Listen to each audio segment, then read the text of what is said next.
Hi guys, it's me again. I got another video for you today. Actually, it's more like a story. You're gonna see. It's on Reddit. It's called D-Trans. It seems to be a channel right now that's growing a lot. We all know why, but nobody is covering it because they're pushing the idea that you're trans. If you just go look at the term about how to be trans, it's just like somebody that doesn't feel comfortable in the body. It's so misty. It can be anything as long as you don't like your body. And what I find weird is nobody really likes their body, especially when they're 16 or 17. You always hate it. You're so self-aware about that subject. And they're using it in their advantage to get you to do something, transition, or tell you, well, if you keep going and you're not sure, you might snip yourself. Professional doctors tell you might snip yourself.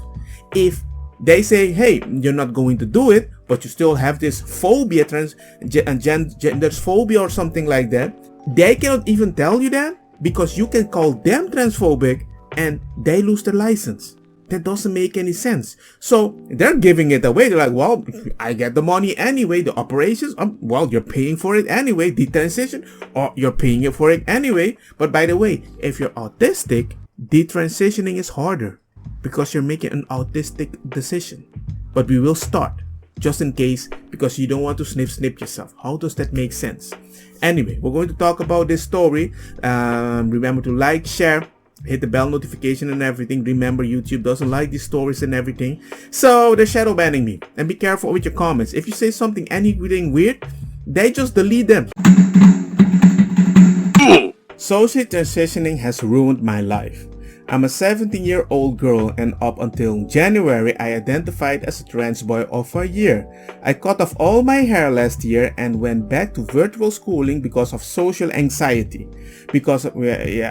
Everybody has that now. Because of social anxiety, I spent a lot of my time on social media, mainly TikTok. TikTok fully convinced me that I was transgender, and being best friends with a trans man who I was very jealous of for unrelated reason. Okay. I felt absolutely immersed in this fantasy. I never struggled with my gender before downloading TikTok. Whoa. That's it. They opened the doors. They opened the Pandora box. I never struggled with my gender before downloading TikTok, and I used to be a really pretty girl. Now, my hair is barely chin length and I have only one friend. Really? So TikTok made you realize you only needed TikTok and you didn't invest in real people? Maybe that's the problem. My old friends believe me to be transphobic, as I said some things about trans people at the time that I identified as trans that cis people shouldn't have an opinion on. That's a bad problem. I can't become a Christian and then have an interesting opinion, and then Christians are like, well, you're not allowed to have an opinion because you're not a Christian anymore. That doesn't make any sense. But the fact that you call me then Christian phobic, you're a person with a different opinion. You're not transphobic for just testing something and be like, that's not part of me. And I cannot say that because if she was still trans, it's okay. But no, she went cis. That's a no in the LGBTQ plus or something more.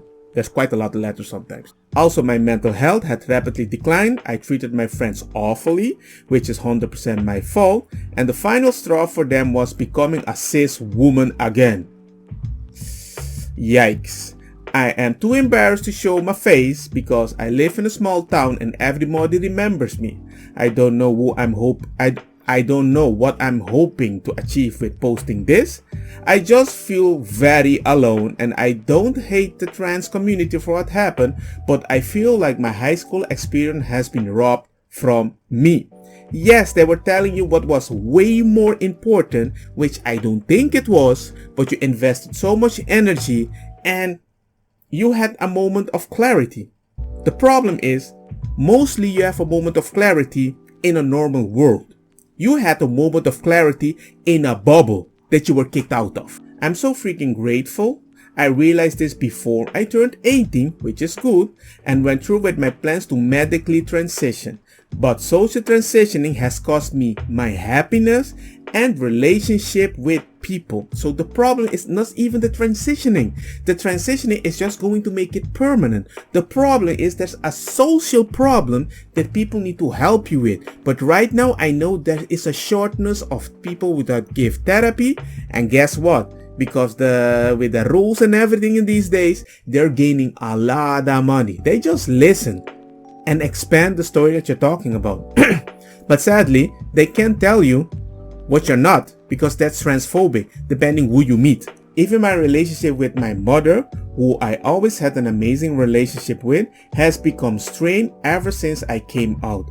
I really miss myself. That's a problem. You're supposed to grow old and miss the young one that was innocent. You're not supposed to have that at 17 years. Are you freaking kidding me?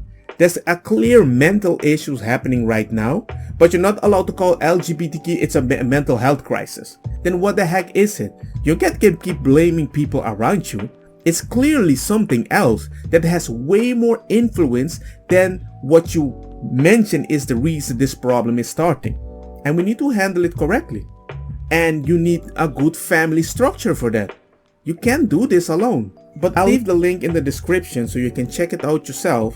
And you can see so many stories down there. And so it's quite unique what's happening right now. But let me show you this. I ruined my freaking life. And for what? Why did nobody stop me?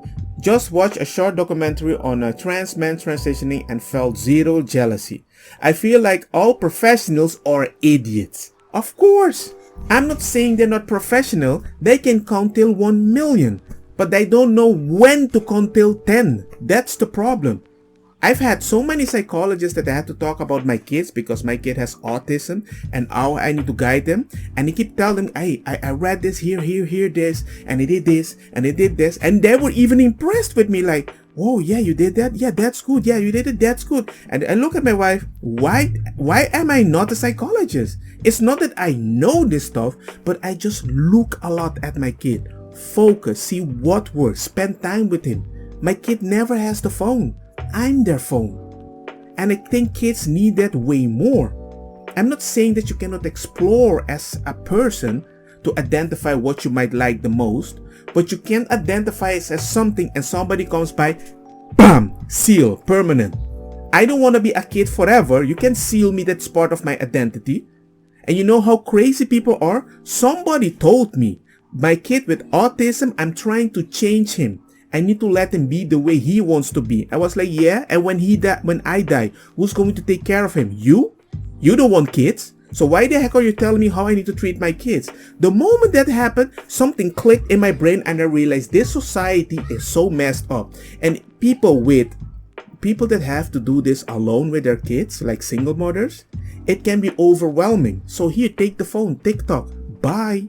It's not that you're a wrong person, but I have that issue too. But I tag team that with my gangster wife. Oh, wow. Not everybody has that. I tag team with my other friends that are alone in Spain and I help them. You need to have that. But certain people don't have that, especially on the left-wing side, when it's independent, depending on the government and everything, not a family structure that feels like a prisoner on the right wing. Look, man, I don't care what battle you're fighting. It's all about your life. But if you're transitioning, you need to start exploring. Because the thing that they're putting you in your body, that hormone therapy thing, go look at the medicine. It would surprise you that the medicine that they take to put in your body, they also give to in prison. Yeah, castrate them. You cannot have a baby. Look at it like this. Do not listen to right-wing people. They're talking about it wrong. And left-wing people because they're trying to show I have empathy. No, you don't have empathy. They don't have that empathy because if you don't agree, they will kick you out and then it's like the next one. It's like the black people voting for somebody, but nobody does anything about their community but give all the money to the Mexican, the Asians or whatever, or send it to Pakistan. You know that weird situation? It's like, what are you doing? The problem is this. How can you decide for a kid at 17 or even younger, take this and you might never have a baby again? How can you know that for sure? Because you can't say, well, we're trying to help you. Well, you can adapt. Are you freaking kidding me, people? Anyway, let me know if you guys want me to cover more of these stories. I will do my best.